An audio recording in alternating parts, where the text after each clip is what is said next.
Our army manned the airports. It ran the ramparts. It took over the airports. It did everything it had to do.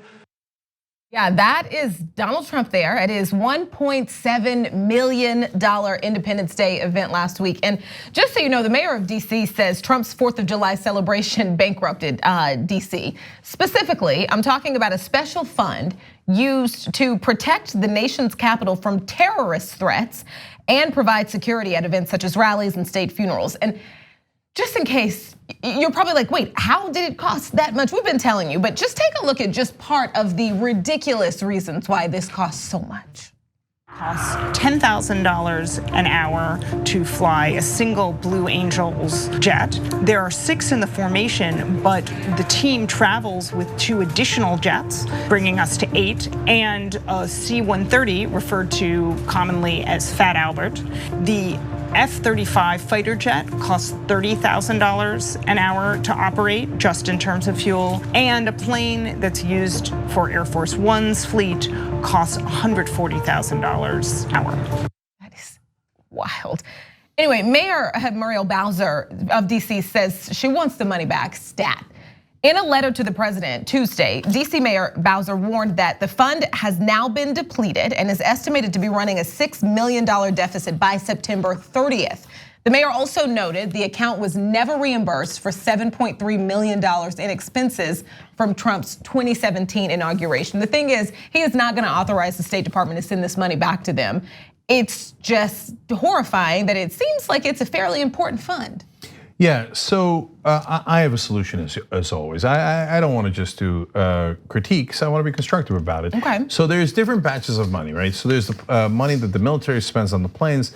The reason Washington D.C. has to spend a lot of money is for security. So because Trump politicized it, then there became right-wing rallies, and then there was counter-protests, and then that forces Washington to bring out all the cops to make sure that they don't kill one another, like happened in Charlottesville. So now they're spending a ton of money that they didn't expect. In fact, they spent 6 times as much money on this as they would on a normal 4th of July that we've always had in this country.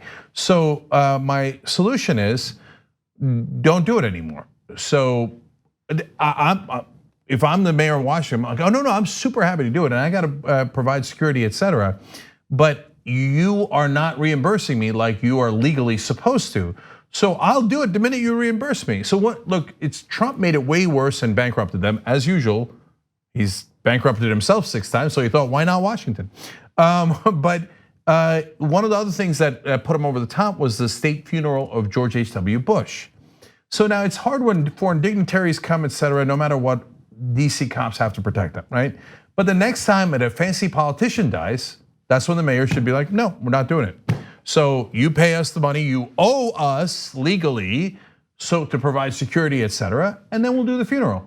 Until then, go bury him somewhere else. Well, unfortunately, this is just another case of Trump not paying contractors. To put it simple, that's what his business model is, right? Get the work done, and then I'm not gonna pay you, or I'm gonna pay you pennies on the dollar. And with his whole campaign, they've done this to other cities where they hold these rallies. Orlando just recently had a big thing where you owe us a ton of money from your rally. So, you know what, going along the lines of what you said, have the donors pay for it. If you want to have this, because this wasn't a July 4th celebration, this wasn't a celebration of merit, this was Trump's ego. So have his rich donors pay for it up front. If you're gonna have this party, this parade, whatever, you got to give us the money up front to pay for it. Now the military jets and so forth, you can't pay for, but like you said, the police and all of that. I used to work at this Irish bar on Sunset. It was a huge bar.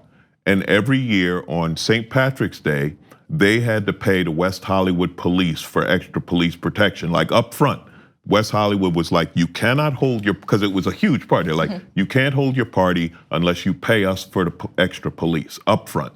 That's what you do on this. If he wants to make it a political rally, one of his Trump rallies, then up front, it's like, we're gonna need the money, or no permits, no nothing. And that bar, my guess, has had a good track record of paying people. Trump has literally one of the worst track records in American history for paying people.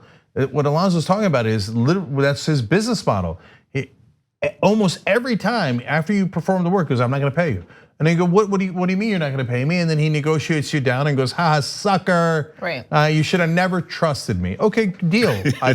So you, from now on, and this is what you do with deadbeats. You pay up front. Otherwise, you don't get the service. So that's what Washington, D.C. should start doing with this deadbeat.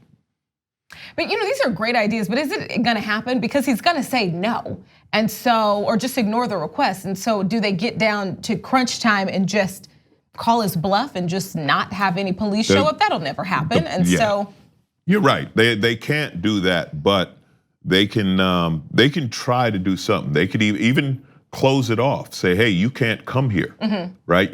This area is closed off. You can use the police to say no one's coming in because we can't secure the area. And there are ways. There are ways to get. I like that idea. Really good idea. That's a good idea. Yeah, you just say, no, this park is closed, or the mall, or wherever it is, because we can't secure this area. And when they start throwing around the word terrorist, then the rules get pushed to the side, right? Then they can start doing whatever they want. So we'll see how it goes, but this establishes a bad precedent. See, that's why I went to the funeral, because the funeral is totally optional, right? And since with politicians, they're so full of themselves, they're like, oh, we have to have a funeral, Morning Joe's gonna cover it. Okay, fine, we'll pay. I guarantee you they'll pay if that's the situation. And right? the donors will cover it, because to a lot of these donors, this isn't a lot of money, and it's another way to get in with whoever it might be, whether it be a politician who passed away, or Trump, or whatever. To them, kicking out a couple of $1 million so I can stand next to him and get my picture taken isn't a big deal. So 100% right. And last thing I'll add, because Alonzo got such a good idea, better idea than mine. Like, look, you can't do the mall. That's too expensive, and we ran out of money because of you. It's too expensive to protect the entire mall in Washington, right? So we're gonna do it in a more confined space. And you know what? This will get you an opportunity to emulate your hero. His hero is Andrew Jackson, the populist president who murdered all the Native Americans. So, you know what Andrew Jackson did and why he was considered a populist? Because he let the American people into the White House. Well, that part was nice, okay? So Trump, you can have your celebration inside the White House.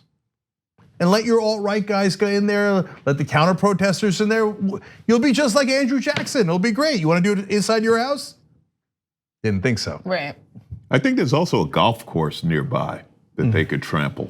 I got an idea. Mar-a-Lago. Mar-a-Lago. Let's bring it down to Mar-a-Lago. He pays those bills. That's right. And so boom, there you go. You want next 4th of July, we'll come down to Mar-a-Lago, okay? Yeah, I like it. The TYT Plus app is now available on iOS and Android. Download to get more TYT content at tyt.com/app.